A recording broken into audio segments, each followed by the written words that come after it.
have a pleasure of welcoming today Professor Patrick Downes, whose paper, written jointly with Professor Ella Lee, has been selected as the inaugural winner of the journal's Best Article Award. So congratulations, Pat, first of all. And just to explain, the paper's title is A Relational View of Shiftwork, Co-Scheduling with Higher Performers. And as a background, the purpose of this award is to recognize the top quality published articles based on their potential for scholarly impact. And all papers first published online by HRM in the prior year are eligible for this award, which was determined by an awards committee applying a set of criteria, including the significance and importance of the topic, fit with the mission of HRM, and the likelihood that the paper will have a scholarly impact on the field. So the first question, Pat, is why is your study important? Well, thank you. Before I get to that, thank you so much for this interview and the award and all the committee members who had a role in that, and all the editorial team members and reviewers. So this is a team effort, as any good research outcome often is. So this particular study focuses on employee scheduling, which is, I think, in HR practice we don't spend a lot of time on in comparison to some of the other practices: selection, training, compensation. And one of the things that we thought when we started this study was that when we think about scheduling, we often think of like an operations perspective.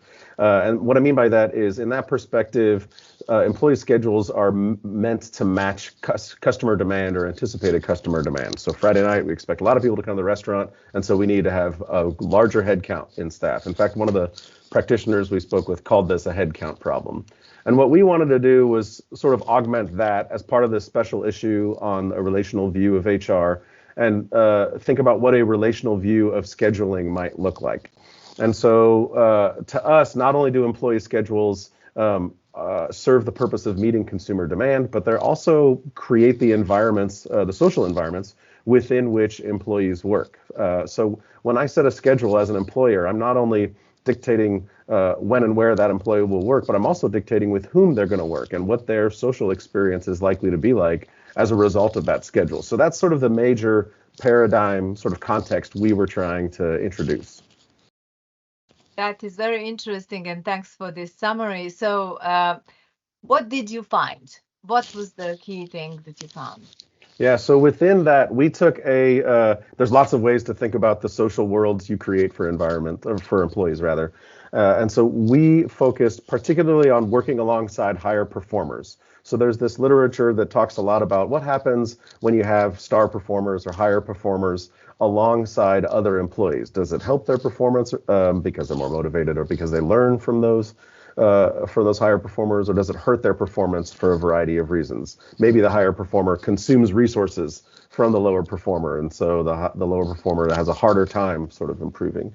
And so we actually found one of the things we introduced into this was the idea of time. So these particular explanations use two different sort of temporal arguments. A learning explanation for working with higher performers takes some time. I work with a higher performer, I see their skills, and then sometime later, I get better at my job, or as I introduce those skills into my performance, my repertoire performance strategies. The resource sort of argument, where higher performers are consuming resources, that's pretty immediate. So our context was a sales context, and you can envision if you're the higher performer and you're really, really good at selling, I have fewer opportunities because you're churning through customers really fast, and I just don't have an opportunity to as much opportunity as I would if you weren't so dang good at your job. And so we pointed out that there's an immediate sort of negative effect for lower performers, but that over time, this effect, there's a positive effect. And that's indeed what the study found. No, this is really interesting. And I also, when I read the paper, I was really finding it very, very interesting from a variety of perspectives. And this is what I will be asking you now. Why does that matter? Yeah, I think so. Theoretically, I know you're going to ask me about practice in a minute, so we'll start with theory. I think this issue of sort of helping speak into when higher performers help or hurt their peers' performance. This is still, in my view, a stream of research that has a long way to go. I'm happy to add one small nugget in it that, well, it depends on time in part. I think there's a lot of past research on, for example, social comparisons and the psychological processes involved in whether somebody responds positively or negatively to a higher performer. We know a lot of that, but I think we need to build on that to figure out how we do this in HR and how we help employees get better, not only over time, but how we help employees think about working with higher performers. So I think theoretically, that's the space that I think that matters for our research. Yeah, definitely. And this is basically a very important contribution to knowledge, as you say. What about the HR policy or the practice of HR? What would you say is what that your results mean for? Yeah, I think it's really important, this first idea that when you create an employee schedule, you're not only dictating when and where you want them to show up, but also with whom they work. That's something employers can use right away. How can I build my schedules to have these two workers work together for strategic reasons? For example, I want these two workers to learn from each other or compete with each other or collaborate with each other. We can think of lots of different situations where we might strategically build a schedule to have people working together at the same time in the same place.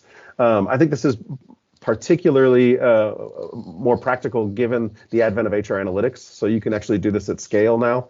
So our study, in fact, we had about, I think, 10 or 11,000 employees in this data.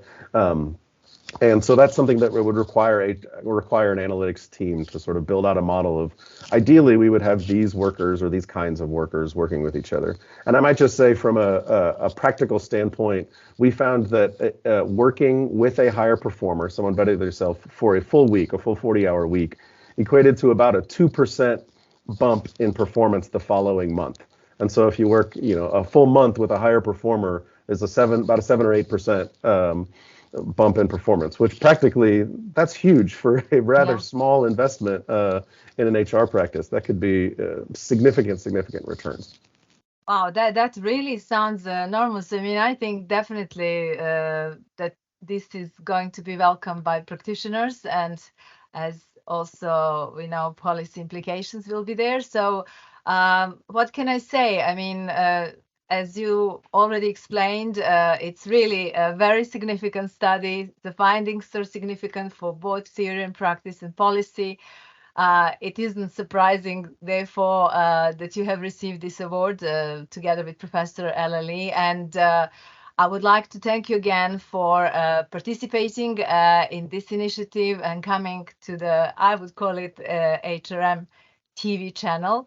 I would also like to state that we will be continuing interviewing our award-winning and other authors in the field. So stay tuned. Thank you very much.